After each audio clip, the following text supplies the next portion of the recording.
Tranquilo? Então isso, podemos começar, né? Até pelo tardar da hora, né? Não conseguimos o auditório antes disso. Então uma explanação do Pita, se a doutora Renata ou o Fabrício quiserem complementar, aí fiquem à vontade. Pita, fica...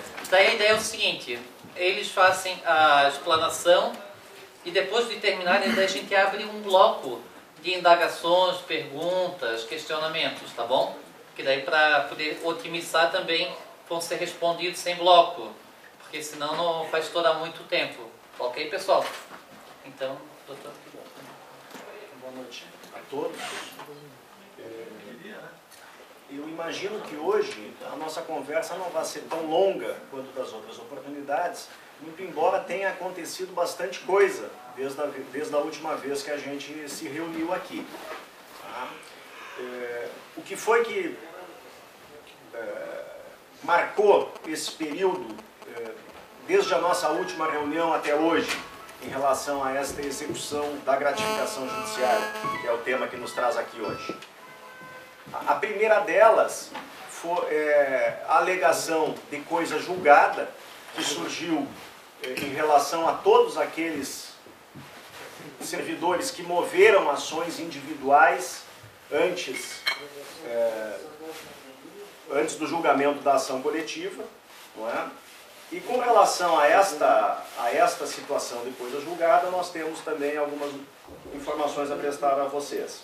A segunda questão, que eu acho que nós teremos que tratar, é com relação à ação rescisória que foi ajuizada, como se imaginava, foi ajuizada pela Advocacia Geral da União e que teve também seus desdobramentos, com concessão de liminar, agravo, agora contestação inclusive.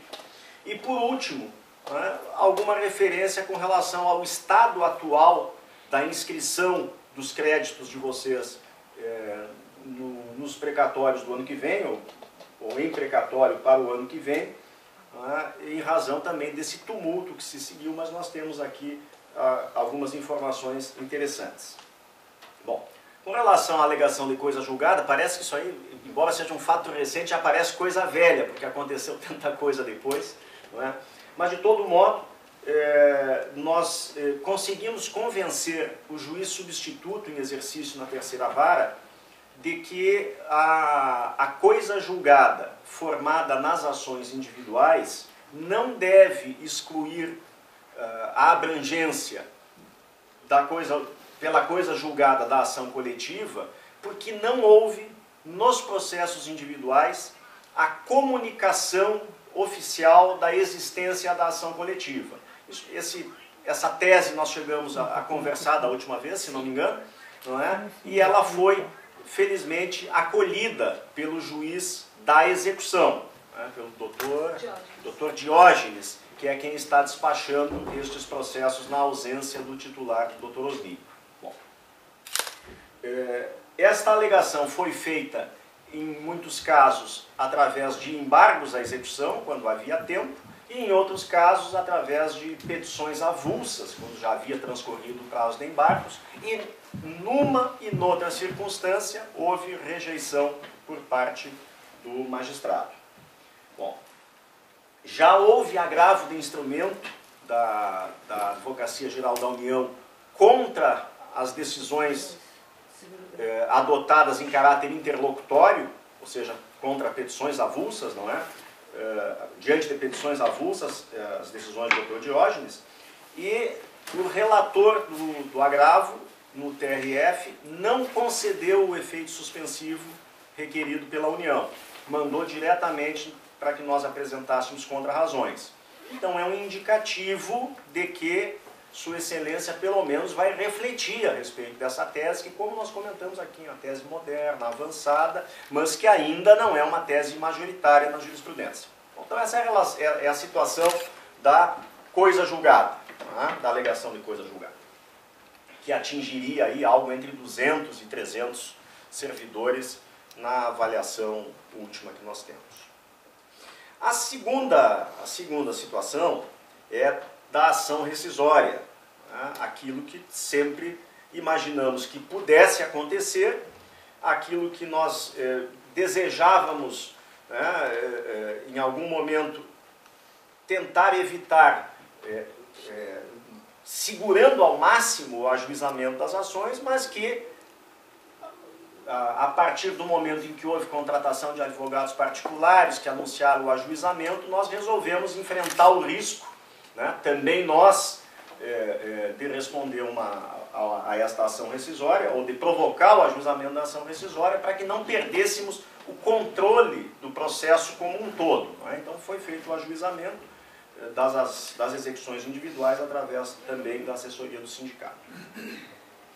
Parecia até que a rescisória não viria, porque nós já estávamos aí às vésperas da transmissão dos precatórios, não é? Mas no início de junho, na virada de maio para junho, né? Na virada de maio para junho, entrou a tal da ação rescisória e o relator, o desembargador Thompson Flores Lenz, imediatamente concedeu a liminar e mandou suspender o curso das execuções individuais. Nós, dentro do prazo, agravamos, estivemos em 2 oportunidades conversando com o relator e obtivemos diretamente dele, né, em juízo de retratação, a reconsideração parcial da liminar que ele havia concedido, né, para o efeito de autorizar o prosseguimento das execuções, inclusive a elaboração, a expedição e a transmissão dos precatórios, ficando bloqueado por hora apenas o levantamento eventual dos valores que venham a ser requisitados. Isso vale tanto para os precatórios, que só seriam levantados o ano que vem, como também para os RPVs, em alguns casos de servidores que tinham períodos curtos, né?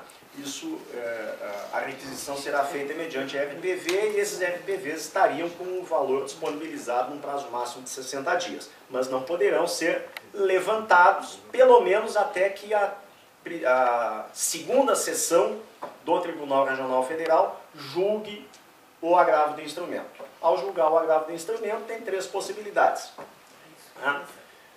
Acolhe o agravo e voltam a ficar suspensas as execuções, rejeita o agravo e fica autorizado o levantamento lá para o ano que vem, ou uma posição intermediária que seria de manter bloqueado o levantamento até o julgamento da ação rescisória. Esta decisão também é possível. Bom,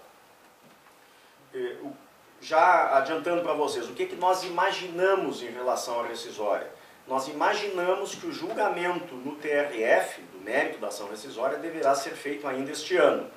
Vamos desenvolver todo o esforço possível para que isso ocorra. Bom, então, situação da liminar, situação do agravo. O agravo. O agravo deverá ser apreciado na sessão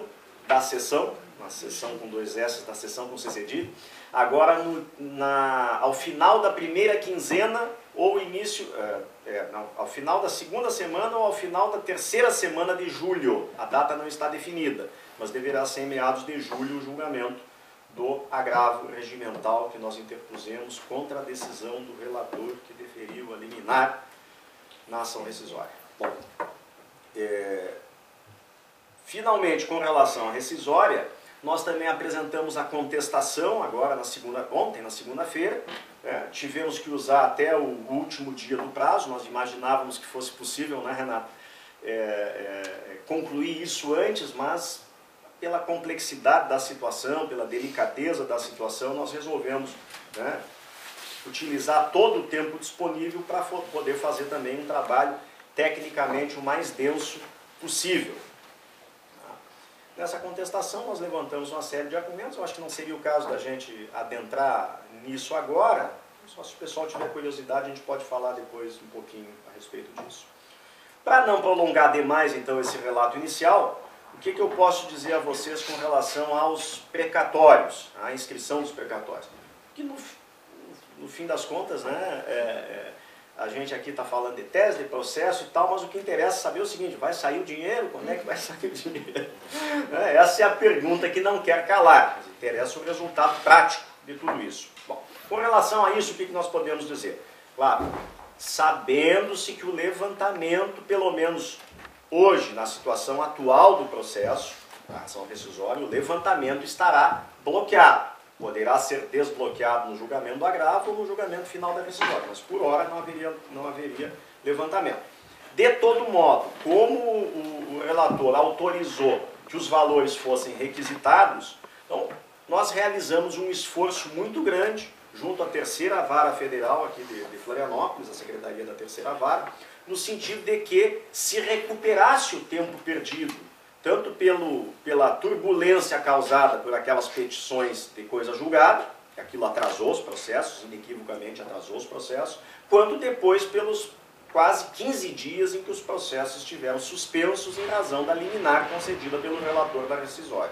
Bom, o que eu quero dizer para vocês, né, antes de mais nada, com relação a esse aspecto, é que o pessoal da Terceira Vara Federal foi extremamente receptivo, tá? Está sendo extremamente diligente, desde o servidor encarregado da elaboração dos precatórios até o diretor da secretaria e o próprio magistrado, tá? E as coisas estão andando dentro da Terceira Vara. Tá? Nós não podemos assegurar que todos os processos que tenham precatórios prontos, não é, ou estejam aptos à expedição de precatórios, serão efetivamente transmitidos. Mas o que eu posso assegurar é que um grande número, bem possivelmente a maioria, se não muito perto da totalidade, serão transmitidos. Poderá acontecer de alguns ficarem de fora, não é? Mas não terá sido nem por falta de esforço da Secretaria da Vara, nem dos advogados. Há uma limitação física também para isso. Bom, traduzindo em números, tá? Nós temos 85 execuções ajuizadas. 2 delas são muito recentes, já se sabia que não daria tempo de inscrição do precatório, são coisas de agora de 30 dias atrás. Destes 83 restantes, que abrangem 821 servidores, 2 já foram transmitidos, haviam sido transmitidos antes da concessão da liminar. Dos 81 restantes, eu tinha essa informação aqui, peraí. Dos 81 restantes, tá, desculpa, o levantamento desses 81 só havia sido feita a checagem física do andamento processual hoje, a última informação que eu obtive do escritório, em 56. Em 56, 45 estavam prontos. Então, fazendo a média de 81, cerca de 60, 62, né, observado o mesmo percentual, se a estatística estiver correta aqui, já estariam prontos para a transmissão. Bom, eu acho que deve chegar bem perto dos 80, daqui até sexta-feira. Talvez não chegue nos 81. Transmissão esse ano? Para transmissão agora e sendo transmitido. Bom, lembrando isso porque da transmissão que a gente fala, porque o prazo fatal para inscrição dos precatórios é agora dia 1º. Bom, dia 1º é domingo, portanto o prazo fatal é sexta-feira. O que aconteceu assim, em termos de movimentação da Vara Federal? Né? É um servidor só que trabalha na expedição de precatórios. Depois que houve a revogação parcial da liminar, nós diligenciamos junto à vara e o juiz chamou uma reunião com o diretor de secretaria e ali se definiu a alocação de mais 2 servidores para, em regime de mutirão, auxiliar a confecção destes precatórios, com prioridades para os nossos processos. Isso foi expressamente determinado pelo magistrado que se tentasse recuperar o tempo perdido. Bom, então isso está sendo feito, né? Tem mais 3 dias para que isso ocorra e a gente espera que se chegue muito próximo da totalidade. Bom, a transmissão, todavia, não será feita. O pessoal vai olhar seus processos daqui até sexta na página do TRF, não vai aparecer nada. Tá? Não vai aparecer nada. A transmissão será feita em bloco na sexta-feira, pelo que o pessoal nos esclareceu, os precatórios serão todos acumulados e transmitidos numa só oportunidade pelo próprio juiz, que é quem tem que botar a senha, uma solenidadezinha ali e faz a transmissão eletrônica dos precatórios. E a movimentação processual só aparecerá na segunda, a partir da segunda. Então, nem na sexta, nem no fim de semana vai aparecer nada. Então, nós só vamos saber de fato o que houve em termos de transmissão, o que efetivamente terá sido inscrito para efeito de pagamento a partir de aproximadamente abril, maio do ano que vem, a se manter a tradição do Executivo Federal de pagar os precatórios no primeiro semestre de cada ano. Nós só saberemos disso a partir da segunda-feira. Claro, enfatizando que tudo isso, né, é ainda provisório. Tudo isso dependerá do andamento que nós tivermos na ação rescisória e no agravo em curso na ação rescisória. Eu acho que essa mensagem aqui entrou alguma coisa. Para um pouquinho. Opa. Deixa eu dizer aqui. Golfo da... 83 aptas, 60 com precatórios prontos e 23 sem. Todos os precatórios que estiverem prontos serão transmitidos na sexta, só na segunda. Quase todos os processos estão conclusos. É isso, tá? Os 23 que faltam têm chances. Esses 23 têm chances, porque já foi peticionado, né? Apresentando ali o valor dos descontos preferenciários. Então é isso. O esforço todo está sendo realizado. Se eventualmente alguém ficar de fora, antecipadamente pede-se a compreensão, né? Porque, volto a insistir, não terá sido por falta de diligência, nem de boa vontade dos servidores da terceira vara que isso terá ocorrido. Foram estas contingências, né, determinadas especialmente pela alegação tardia de coisa julgada de parte da União e pelo ajuizamento da rescisória bem no final do prazo de transmissão. Quer dizer, a União sabia disso e jogou com isso, inclusive, para obter a liminar do relator. Né? O fim do encerramento do prazo ali foi o argumento deles. Bom, mas eu acho que era isso, né? Em termos da minha parte da exposição inicial, não sei se o Fabrício ou a Renata querem complementar. Informação completíssima. É.